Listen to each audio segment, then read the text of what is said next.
আরেকটা রিসার্চ যেখানে আছে 2009 সালে একজন ইটালিয়ান রিসার্চার, ওনারা ইউনিভার্সিটি অফ নটিংহ্যাম, ওনারা রিসার্চ করেছিলেন 840 জন ব্রিটিশ পুলিশের উপরে তারা এই গবেষণাটা করেছিলেন।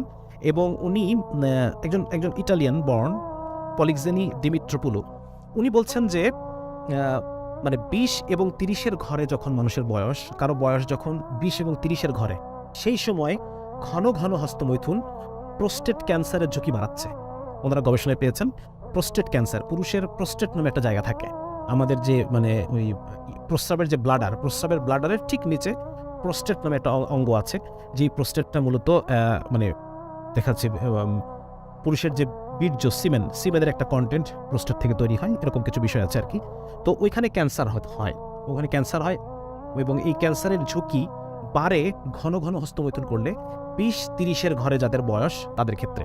এবং 20-এর ঘরে যাদের বয়স 21, 22, 23, 24, এই 20-এর ঘরে যাদের বয়স, তারা যদি সপ্তাহে 2 বার, দেখেন খেয়াল করে দেখেন, সপ্তাহে 2 থেকে 7 বার, সপ্তাহে 2 থেকে 7 বার যারা হস্তমৈথুন করে এই বয়সে, 20-এর ঘরের বয়সে, তাদের প্রোস্টেট ক্যান্সারের রিস্ক 79%, 79% রিস্ক।